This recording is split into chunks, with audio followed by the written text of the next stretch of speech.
दोस्तों, स्वागत है आपका अपनी YouTube channel Rohit Goswami law classes में। और आज मैं आपको कराने वाला हूं LLB सेकेंड ईयर। सेम है हमारा थर्ड, एक्ट है हमारा प्रोफेशनल एथिक्स, कोड है 3005 और क्वेश्चन नंबर है 10। अब से पहले मैं आपके 9 क्वेश्चन करा चुका हूं, आप प्ले लिस्ट पे जाकर देख लीजिएगा। प्ले लिस्ट पे आपको 9 क्वेश्चन की वीडियो मिल जाएगी, आप वहां से देख लीजिएगा। आज का जो क्वेश्चन है, ये क्वेश्चन हमारा वेरी वेरी इंपॉर्टेंट है। अब जैसा कि मैं आपको प्रत्येक वीडियो में बताता हूं, मैं आपको वही क्वेश्चन कराता हूं जो आपके लिए बहुत ज्यादा महत्वपूर्ण होते हैं। ज्यादा बात ना करते हुए चलते हैं अपने क्वेश्चन की तरफ।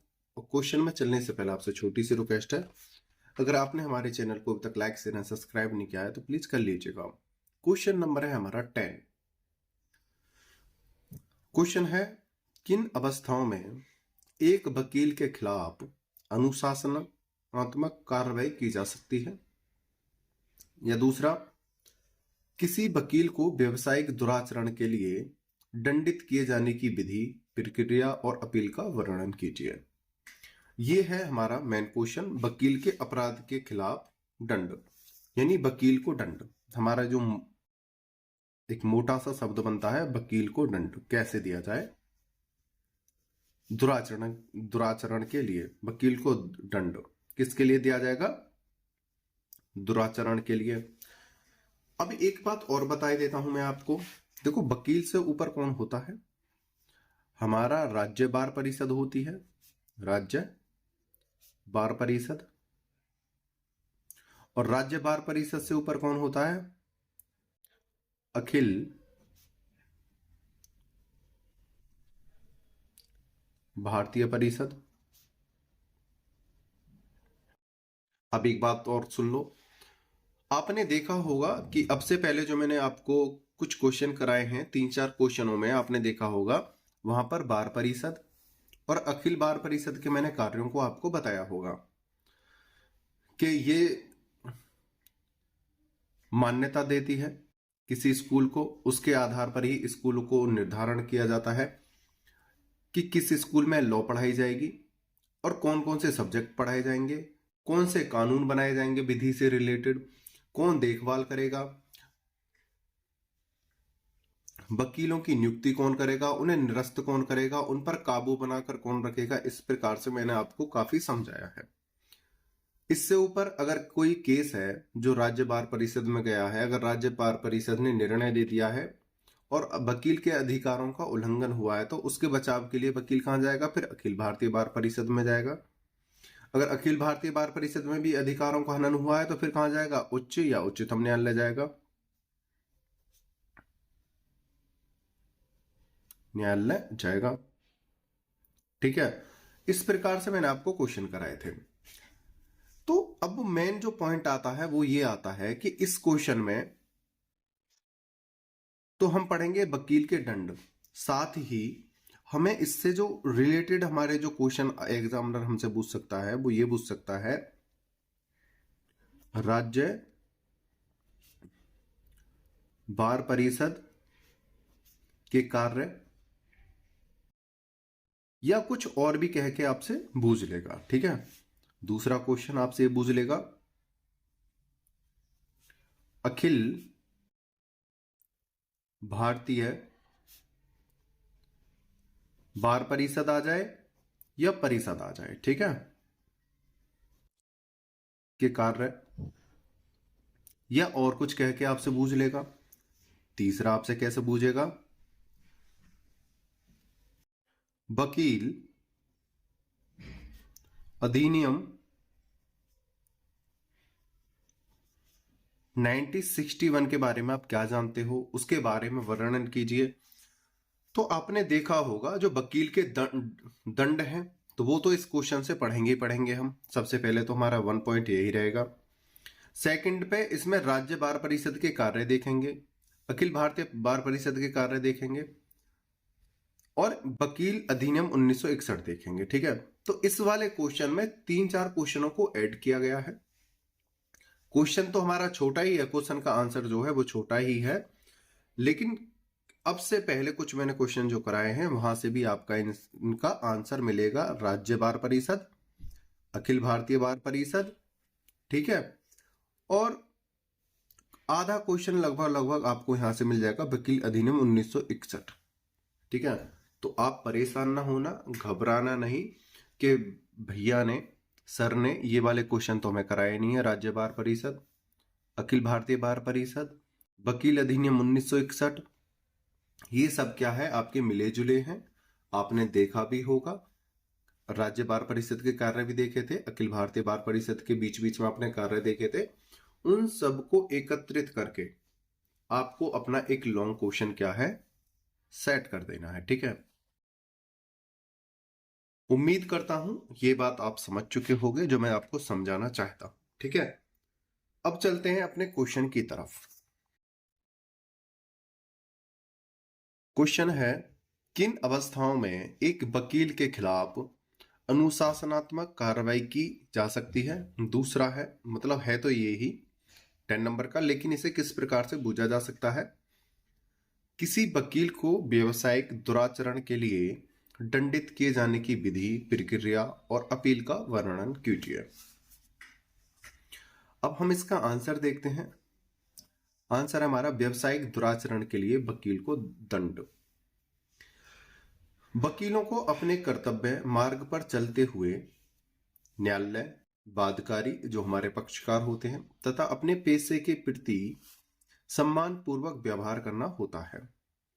यदि वकील कोई ऐसा कार्य करते हैं जिसके कारण वादकारी न्यायालय, वादकारी यानी जो पक्षकार होते हैं, न्यायालय या व्यवसाय की गरिमा प्रभावित होती है, तो उसे पेशेगत दुराचरण का दोषी माना जा सकता है और उसे निर्धारित प्रक्रिया के द्वारा दंडित किया जा सकता है। तो यहां पर क्या है, किसी भी वकील को, जो वादकारी होते हैं, जो पक्षकार होते हैं, वादी और प्रतिवादी, उनके साथ, कर्मचारियों के साथ, न्यायाधीशों के साथ, अन्य वकील के साथ, या कोई और अन्य व्यक्ति है जो न्यायालय से जुड़ा हुआ है, उनसे जुड़ा हुआ है वकील से, तो उनके साथ कोई दुर्व्यवहार नहीं करना चाहिए, नहीं तो उनको दंडित किया जाएगा। आगे चलते हैं। वकील अधिनियम 1961 की धारा 35 द्वारा वकील को व्यावसायिक दुराचरण के लिए दंडित किया जा सकता है। किसके द्वारा? वकील अधिनियम 1961 सेक्शन 35 के द्वारा। जैसा कि मैंने आपको बताया था, अगर आपका क्वेश्चन यहां से आ जाए, वकील अधिनियम 1961 के बारे में आप क्या जानते हैं, या वो कुछ और लिख के वहां पर दे दें, तो आपको परेशान नहीं होना है। यही है वकील अधिनियम 1961 के बारे में मैं आपको बताता हूं। और अगर आपसे कार्य बूझे तो कार्य बताना, उसके अधिकार बूझे तो अधिकार बताना, ये सारी चीज अपनी तरफ से बता देना। जैसा कि मैं आपको बता रहा हूं, ये एक आपकी नॉलेज को टेस्ट करेगा और सभी का मिला जुला हुआ है। जितने भी आपको मैं 12 क्वेश्चन कराऊंगा, ये सभी का क्या है, मिला जुला आपको मिलेगा। ठीक है, देख लीजिएगा। आगे चलते हैं। पहला पॉइंट है हमारा, यदि यदि वकील पेशेगत दुराचरण का दोषी राज्य बार काउंसिल को पाया जाता है, तो बार काउंसिल ऐसे मामले अनुशासन समिति को सौंप देती है। यहाँ पे कर जो है इसे हटा देना, अनुशासन समिति को सौंप देती है। जैसे कि यहाँ पे एक कार्य है, राज्य बार काउंसिल या राज्य बार परिषद, बात एक ही होता है, तो आपको परेशान नहीं होना है। तो ये यहाँ पे क्या है, सभी का मिला जुला चल रहा है। क्या है, सब एक दूसरे से कनेक्ट है। ठीक है, तो अपने क्वेश्चनों को घबराना नहीं है, अच्छे से सेट करना है और देखना है कि हमारे जो 12 क्वेश्चन है उनसे ही हमारे मिले जुले जो क्वेश्चन है वो बनाने हैं, आंसर आपको लिखना है, परेशान नहीं होना है।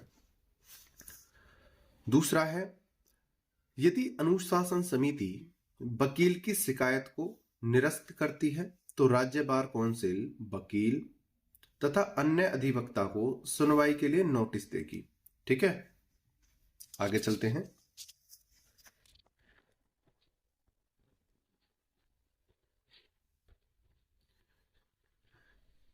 यहां पे देखते हैं क्या है। तीसरा है, अनुशासन समिति संबंधित वकील और राज्य के अधिवक्ता को उचित सुनवाई का अवसर प्रदान करते हुए निम्नलिखित आदेश पारित कर सकती है। कौन? अनुशासन समिति। आगे चलते हैं। नंबर 1 ए, शिकायत को रद्द कर सकती है। यदि राज्य बार कौंसिल द्वारा कार्रवाई आरंभ कर दी गई है तो उस कार्रवाई को दाखिल करने का आदेश दे सकेगी। ठीक है, कार्रवाई अगर लागू कर दी गई है तो दाखिल करने का आदेश देगी, अगर नहीं की है तो उसे रद्द भी कर सकती है अगर जांच पड़ताल के बाद। दूसरा, वकील को दंडित कर सकती है। जो वकील है जिसने दुराचरण कार्य किया है उसको दंडित कर सकती है। तीसरा, वकील को उचित समय के लिए निलंबित कर सकती है, यानी कुछ समय के लिए उसके जो अधिकार हैं उनको छीन लेगी और जो वकालत का जो केसा है उसको बंद कर देगी कुछ समय के लिए। यह 4th नंबर पे वकील के पंजीयन रजिस्ट्रेशन को काटने का आदेश दे सकती है, यानी उसकी वकालत को निरस्त कर सकती है। वो कभी भी कहीं भी वकालत नहीं कर सकता है फिर अपनी लाइफ में। आगे चलते हैं। 4th नंबर है हमारा, देखो हमारा ये तीसरे नंबर का पॉइंट था, ये वाला 2 अब से पहले कराए थे मैंने, ये तीसरे नंबर का पॉइंट था। इस तीसरे नंबर के पॉइंट में हमने 4 पॉइंट ऐड किए थे 3 में, जैसे 3A, 3B, 3C, 3D। अब हम देखेंगे पॉइंट नंबर 4। उपधारा 3 ग के द्वारा निलंबित वकील संपूर्ण भारत के किसी भी न्यायालय में पेशा करने से वंचित रहेंगे।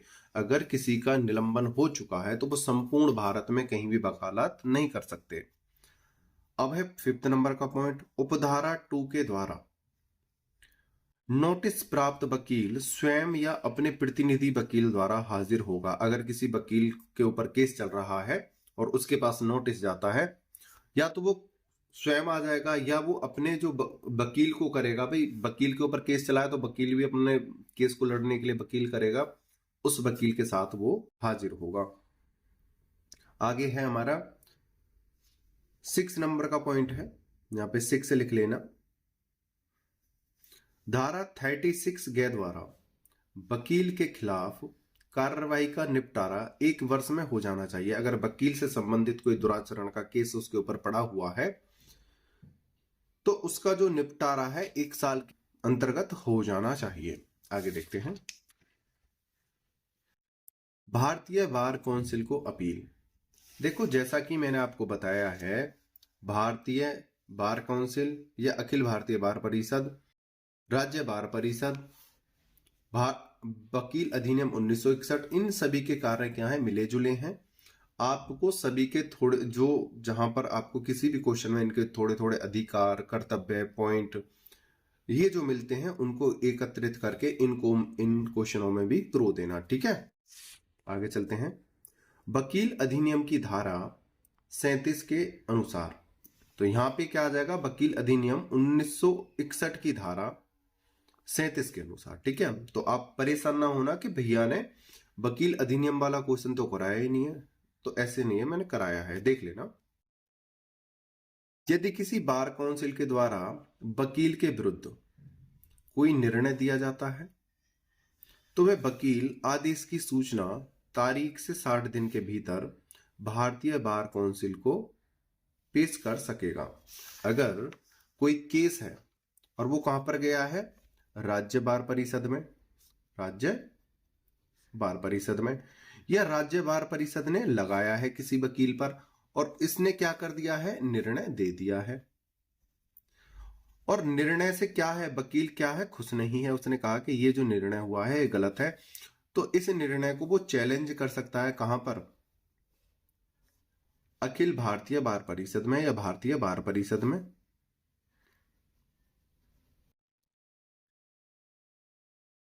ठीक है, यहां पर चैलेंज कर सकता है और ये काम कितने दिन के भीतर होना चाहिए, 60 दिन के भीतर भीतर हो जाना चाहिए। ठीक है, आगे चलते हैं। इस प्रकार की गई अपील की सुनवाई भारतीय बार काउंसिल की अनुशासन समिति द्वारा की जाएगी और मामले की परिस्थितियों के अनुसार निर्णय किया जाएगा। पहले जांच पड़ताल होगी, देखा जाएगा और उसके बाद ही निर्णय होगा। अब आगे चलते हैं। आप यहां पे देख रहे होंगे भारतीय बार काउंसिल को अपील। भारतीय बार काउंसिल को अपील कब की जाएगी, जब राज्य बार परिषद ने गलत निर्णय दिया होगा, तभी तो भारतीय बार काउंसिल को अपील करेगा। अब बात करते हैं उच्चतम न्यायालय को अपील। उच्चतम न्यायालय को अपील कब की जाएगी भाई? राज्य बार परिषद ने तो निर्णय दे दिया, फिर अखिल भारतीय बार परिषद गए, उसने भी अपना निर्णय दे दिया, उससे भी संतुष्ट नहीं है वकील, ठीक है। 60 दिन के भीतर भीतर इसको कहां जाना होगा? उच्चतम न्यायालय में अपील करनी होगी, ठीक है, वकील को। वकील अधिनियम की धारा 38 के अनुसार भारतीय बार काउंसिल द्वारा दिए गए निर्णय या आदेश से पीड़ित वकील 60 दिन के भीतर उसके खिलाफ उच्चतम न्यायालय में अपील कर सकता है, ठीक है। कितने दिन में? अगर राज्य बार परिषद ने निर्णय दिया है और उससे संतुष्ट नहीं है वकील, तो 60 दिन में अखिल भारतीय बार परिषद जा सकता है।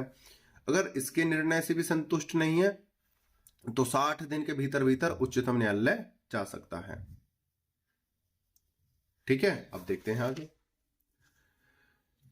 भारतीय बार काउंसिल की अनुशासन समिति का कोई भी आदेश पीड़ित व्यक्ति को सुनवाई का उचित अवसर दिए बिना उच्चतम न्यायालय द्वारा इस प्रकार परिवर्तित नहीं किया जाएगा जिससे उस व्यक्ति पर विपरीत प्रभाव पड़े। यानी दोनों पक्षों को सुना जाएगा, देखा जाएगा क्यों अपराध है, क्यों अपराध लगाया गया है, क्या अपराध है, जो अब से पहले निर्णय हुए हैं वो क्यों गलत हुए हैं, किस क्या रीजन है, उन सभी को देखने के बाद उच्चतम न्यायालय कार्य करेगी। आगे देखते हैं। वकील अधिनियम 1961 की धारा 39 के अनुसार यदि वकील किसी कारण से 60 दिन में अपील नहीं कर पाता है तो उसे निम्न एक्ट के तहत राहत मिलेगी। भाई एक बात बताओ, कोई ऐसा रीजन भी हो सकता है कि वकील 60 दिन के भीतर अखिल भारतीय बार परिषद में अपील नहीं कर सका, या 60 दिन के भीतर वो उच्चतम न्यायालय में अपील नहीं कर सका, तो उसे 60 दिन से अतिरिक्त समय मिलेगा। अगर किसी कारण से वो 60 दिन में अपील नहीं कर पाता है तो उसे राहत मिलेगी। कैसे मिलेगी उसे देखते हैं। और राहत किस में मिलेगी? धारा यानी सेक्शन 39 के अनुसार, वकील अधिनियम 1961 की धारा 39 के अनुसार उसे राहत मिलेगी। अब देखते हैं अवधि सीमा अधिनियम 1963 की धारा 5/12 के अनुसार। देखो राहत किस में मिलेगी? वकील अधिनियम 1961 की धारा 39 के द्वारा। और 39 में क्या बोला गया है कि अवधि सीमा अधिनियम लगेगा यहां पे अगर तुम लेट हो गए हो, और 1963 की धारा 5 और 12 के द्वारा तुम राहत पाओगे। वो कैसे? वकील अपील की देरी का पर्याप्त कारण बताकर इसका लाभ उठा सकता है। अगर कोई आपके पास उचित कारण है तो आप उस उचित कारण को बताकर इसका लाभ प्राप्त कर सकते हो। जैसा कि हम प्रत्येक क्वेश्चन में आपको बताते हैं और आपको केसेस कराते हैं, तो हम यहां पर भी हमने कुछ केस ऐड किए हैं जो हमारे नंबरों को और अच्छे इंक्रीज करते हैं, बढ़ाते हैं। एग्जाम्पल नंबर यानी केस नंबर 1 है पांडुरंग दत्तात्रेय खांडेकर बनाम Maharashtra bar council 1984 supreme court. अगर किसी कारण से आपको सन याद नहीं रहता है तो आप केस का नाम लिख देना, तो आपको नंबर पूरे मिलेंगे। इसमें कहा गया कि उच्चतम न्यायालय, यहाँ पे न्याय लिखा हुआ है, यहाँ पे लय लिखा हुआ है, तो ये क्या हो गया है? न्यायालय द्वारा ऐसे मामलों में हस्तक्षेप करने का प्रश्न है। सामान्यतः उच्चतम न्यायालय ऐसे मामले में तब तक हस्तक्षेप नहीं करता जब तक बार काउंसिल ऑफ इंडिया न्याय के सुदृढ़ सिद्धांतों पर आधारित न हो। दूसरा केस है, उसे देखते हैं। के पुष्ण लीला बनाम Andhra Pradesh bar council 1999 AP यानी आंध्र प्रदेश का ये केस है। इसमें आंध्र प्रदेश न्यायालय ने निर्णय दिया कि प्रदेश बार काउंसिल किसी वकील के व्यवसायिक दुराचरण की लिखित शिकायत मिलने पर, अन्यथा अन्य तरीके से शिकायत मिलने पर उस वकील के विरुद्ध मामला दर्ज कर सकती है। बार काउंसिल स्वयं भी वकील के विरुद्ध व्यवसायिक दुराचरण का मामला दर्ज कर सकती है। जो राज्य बार परिषद है, अगर उसके पास कोई पक्षकार आता है या कोई अन्य व्यक्ति आता है जिसके अधिकारों का उल्लंघन किया हो, या स्वयं कोर्ट ये कहती है कि इस व्यक्ति ने दुराचरण किया है, तो उस व्यक्ति के खिलाफ बार काउंसिल, राज्य बार काउंसिल द्वारा केस जो है दर्ज कर लिया जाएगा, या स्वयं राज्य बार काउंसिल उसके व्यवहार को देखते हुए, उसके गलत आचरण को देखते हुए उसके ऊपर केस लगा देगी।